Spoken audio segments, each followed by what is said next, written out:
Hello बच्चों। स्वागत है आपका अपने YouTube channel Pegasus career academy पर। एसएससी की तरफ से एक नोटिफिकेशन आता है। एसएससी बताती है कि भाई हम 18 जुलाई से आपके लिए एक मॉक टेस्ट का लिंक जारी कर रहे हैं। आप उस मॉक टेस्ट को देना ताकि आपको ये पता लगेगा कि एग्जाम का इंटरफेस कैसे रहने वाला है। क्योंकि जो पिछले साल एग्जाम का इंटरफेस था वैसा वैसा अब नहीं रहेगा। एसएससी ने बोला कि हमने कंप्लीटली पूरी तरीके से चेंज कर रखा है। तो आपको इसको जरूर देखना चाहिए कि एग्जाम का जो इंटरफेस होगा वो कैसा होगा। इंटरफेस का मतलब है कि जब आप एग्जाम देने जाते हैं, एग्जाम सेंटर पर जिस लैब में बैठोगे आपके पास जो सिस्टम होगा उसकी स्क्रीन पर आपको ये टेस्ट कैसे दिखाई देगा, किस तरीके से आपके पास में क्या ऑप्शन होंगे, वो सारा इंटरफेस आपको देखने को मिलेगा। तो उसके लिए एक मॉक टेस्ट दे रखा है जो कि 18 जुलाई को आ गया था वेबसाइट पर। जब आप वेबसाइट खोलोगे ssc.gov.in पर, ठीक है, ये इनकी जो मेन वेबसाइट है ssc.gov.in, इस पर आप जाओगे तो यहाँ फोर कैंडिडेट वाला ऑप्शन होगा ना, इस पर क्लिक करोगे तो सबसे लास्ट में आपको मिलेगा मॉक टेस्ट का लिंक। जैसे आप इस मॉक टेस्ट पर क्लिक करोगे तो अपने पास एक नई वेबसाइट खुलेगी और कुछ इस प्रकार से आपके सामने इंटरफेस आएगा और यहाँ लिखा आएगा एसएससी ऑनलाइन मॉक टेस्ट। फिर इसमें यहाँ पर एक ऑप्शन आएगा सेलेक्ट पोस्ट। यहाँ एक ऑप्शन आएगा आपके पास है सेलेक्ट पोस्ट। जब आप इसको सेलेक्ट करोगे, एसएससी मॉक टेस्ट लिखा हुआ, जैसे आप इसको लॉगिन पर क्लिक करोगे आगे, तो फिर एक नया और पेज अपने पास खुलेगा। हर एक पेज को आप लोग ध्यान से समझते जाना।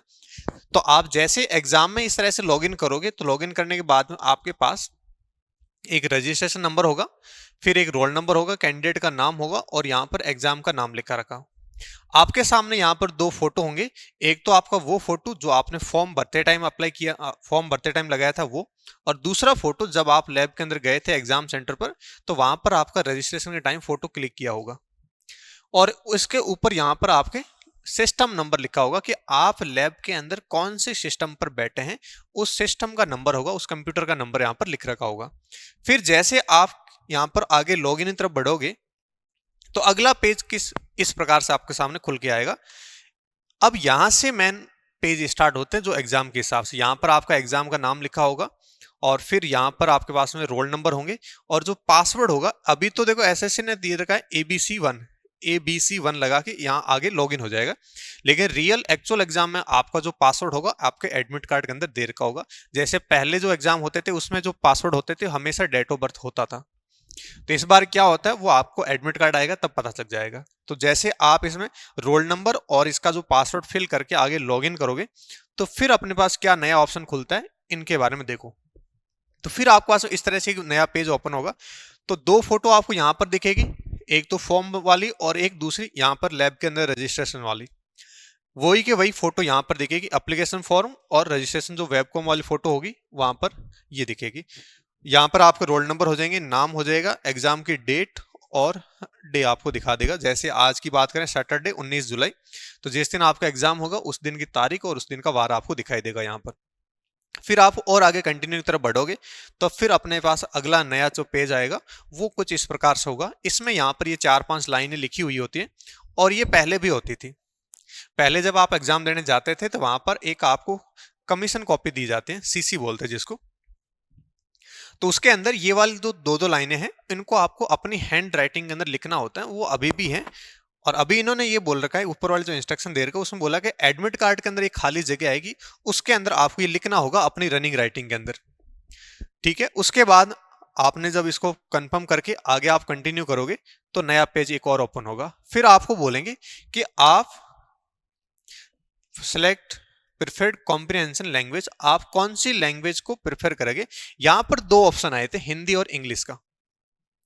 आप चाहो तो हिंदी, चाहो तो इंग्लिश, इस हिसाब से कंटिन्यू करके आगे बढ़ोगे तो फिर अपने पास एक और नया पेज खुलेगा जिसमें आपको ये बोलेगा कि आपने कौन सी लैंग्वेज की है उसको कंफर्म करो। जैसे मैंने हिंदी यहाँ पर सिलेक्ट करके आगे बढ़े तो आपको कंफर्म करने के बोलेंगे आर यू श्योर, तो आगे आप कंटिन्यू करके और आगे बढ़ेंगे। फिर आपके सामने अगर आपने हिंदी में किया तो ये सारे के सारे इंस्ट्रक्शन आएंगे वो हिंदी में आ जाएंगे। अगर आपने इंग्लिश चूज करेंगे तो आपके सारे के सारे इंस्ट्रक्शन इंग्लिश में पढ़ने को मिल जाएंगे। तो एक बार इनको ढंग से पढ़ोगे तो आपको यहाँ पर दिया जाएगा कि एग्जाम की टाइम क्या होगा, कितने टाइम तक एग्जाम चलेगा, कितने सारे क्वेश्चन आएंगे। अब ये जो आपको time question, number of question है ना, इनका और एक्चुअल एग्जाम से कोई रिलेशन नहीं है। यहां पर आपको बस ओनली ऑन इसका फॉर्मेट को समझना है कि एग्जाम में फॉर्मेट कैसे रहने वाला है। ठीक है, नंबर ऑफ क्वेश्चन यहाँ 180 लिखा है, तो वो अपने अपने एग्जाम के हिसाब से बदलते रहते हैं।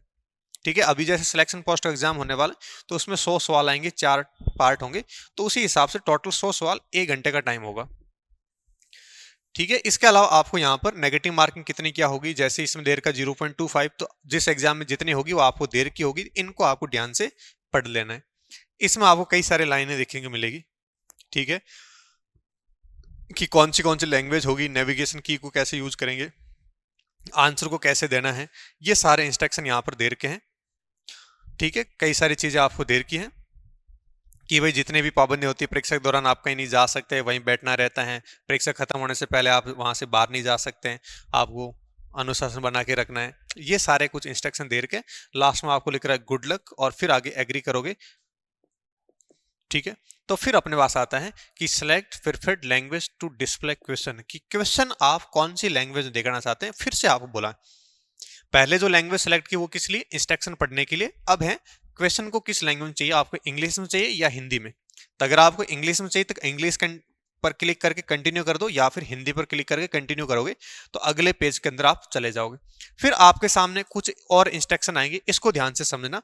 यही मेन चीज है कि आपने जब सवाल कर ले तो आपको पता कैसे चलेगा कि मैंने कितने अटेम्प्ट कर लिए, कोई सवाल पीछे रह तो नहीं गया, अगर किसको मैंने मार्क रिव्यू कर रखा है। तो इसके लिए ये कुछ अपने पास सिंबल हैं, इनको पढ़ो। देखो, अगर एकदम ब्लैंक है इसका मतलब हमने कोई भी सवाल अटेंड नहीं किया है। अगर ये ब्लू है, अगर इसका मतलब हमने इस पर टिक कर रखा है, इसका मतलब हमने इसको अटेम्प्ट कर चुके हैं। इसके बाद ये ब्लू वाला, ये जो ब्लू वाला कलर है, ये क्या बता रहा है, question number shown in blue colour indicate that you have not yet attempt the question, आपने इस क्वेश्चन तक अभी तक पहुंचे ही नहीं, इसको अटेम्प्ट तक नहीं किया। अगला जो ग्रीन के अंदर है, इसमें क्या लिखा है, question number shown in green colour indicate that you have answered the question, आपने इन सवालों के आंसर कर दिए, इसमें आपने पहुंचे तक नहीं, इसमें आपने आंसर कर दिया। रेड वाला ये बोलता है कि आपने इसका आंसर भी नहीं कर रखा है और इसको रिव्यू के लिए भी कर रखा है, रिव्यू मार्क कर रखा है लेकिन आंसर भी नहीं कर रखा है। ये जो येलो वाला क्या बता रहा है कि आपने क्वेश्चन का आंसर तो कर दिया लेकिन अभी भी आपने रिव्यू के रख लिखा है, मार्क कर रखा है, ताकि आप इसको दोबारा देखना चाहेंगे। इसके अलावा 3 ऑप्शन है, 7 नेक्स्ट, प्रीवियस और मार्क फॉर रिव्यू, और एक है अनमार्क रिव्यू। ये 4-5 ऑप्शन और हैं। तो इन सिंबल के बारे में आपको मैंने बता दिया कि कैसे कैसे सिंबल किस किस लिए यूज होता है। इसके बाद आप आगे कंटिन्यू करोगे तो अगले पेज में फिर से आपको बताएंगे कि भाई किस सब्जेक्ट के कितने सवाल आएंगे, कितने कितने मार्क्स होंगे, और फाइनल आप अब पहुंच चुके हैं स्टार्ट टेस्ट। यानी जब आप एग्जाम स्टार्ट होगा तो लास्ट पेज आपके सामने ये रहने वाला है, इसके बाद आपका एग्जाम स्टार्ट हो जाएगा। तो ये होगा इस बार का इंटरफेस। जैसे आपका एग्जाम स्टार्ट होगा आपके सामने कुछ इस प्रकार से स्क्रीन आपके सामने मिलेगी। वहां सबसे ऊपर एग्जाम का नाम लिखा होगा, यहाँ आपका रोल नंबर होगा, यहाँ आपका नाम होगा, और इस कॉर्नर के अंदर आपका रिमेनिंग टाइम दर्शाया जाएगा कि शेष कितना टाइम बचा है, और ये उल्टी गिनती स्टार्ट होती रहेगी। जब यहाँ टाइम 0 होगा आपका पेपर ऑटोमेटिक बंद हो जाएगा। ठीक है, इस साइड देखेंगे तो आपको एक तो सिंबल के बारे में पता रहेगा, दूसरा इंस्ट्रक्शन, ये दोनों ऑप्शन है, इनका वैसे ही कोई यूज नहीं, आप पहले से पढ़ के चले जाओ। ठीक है, ताकि यहाँ डिस्टर्ब नहीं हो। फिर अपने पास यहाँ पर 4 पार्ट हैं, ABCD। तो पहले अपने पास पार्ट ए ओपन हो रखा है, यहाँ पर क्वेश्चन नंबर 1, ऑप्शन कुछ 4 इस प्रकार से, आप इन चारों में से कहीं पर भी एक ऑप्शन क्लिक करेंगे। ठीक है, मान लो कि जैसे इन चारों में से कोई भी एक सही है, ठीक है, जैसे इनमें से कोई भी एक सही है तो फिर आप सेव एंड नेक्स्ट पर क्लिक करोगे। ऐसा मत करना कि आपने यहां से क्लिक कर दिया पहला, फिर वापस के दूसरे पर फिर से सॉल्व किया, फिर तीसरे पर फिर आंसर किया, 4 पर फिर आंसर किया, 5 पर फिर आंसर 6। तो ऐसा मत करना, एक भी क्वेश्चन सेव नहीं होगा। आपको क्या करना है, हमेशा क्वेश्चन पर अटेंड करके सेव एंड नेक्स्ट करना है, या फिर आपको ये देखना है कि मेरे को रिव्यू के लिए मार्क करना है तो इस पर क्लिक करना। इन दोनों के बजाय किसी पर भी क्लिक कर दिया वो सवाल सेव नहीं होगा। ठीक है, या तो आप क्वेश्चन अटेंड करके सेव एंड नेक्स्ट कर देना, आप अगले सवाल पर पहुंच जाओगे और वो सेव भी हो जाएगा। ठीक है, तो ऐसे डायरेक्टली बिल्कुल मत जाना।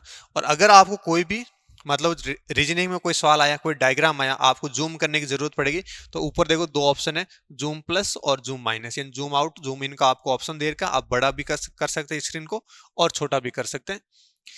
ठीक है, इसके अलावा अगर मान लो कि ऐसा हुआ कि आपके सामने ये जो सवाल है देखो जनरल इंग्लिश का लैंग्वेज होगी वो तो ओनली ऑन इंग्लिश में होगी, बाकी जितने भी सब्जेक्ट होंगे जैसे रीजनिंग होगा, मैथ होगा, जीके होगा, वो दो दो लैंग्वेज होगा, हिंदी में भी होगा, इंग्लिश में भी होगा। जैसे देखो मान लो कि आपके सामने ये सवाल है हिंदी में, अब आपको इसको हिंदी या इंग्लिश में चेंज करना पड़े, आप किसी भी सवाल को दोनों लैंग्वेज में देख सकते हैं। आप चाहें तो इसको इंग्लिश में देख लो, हिंदी में देख लो, या हिंदी इंग्लिश दोनों को एक साथ देख लो, उसमें कोई दिक्कत नहीं।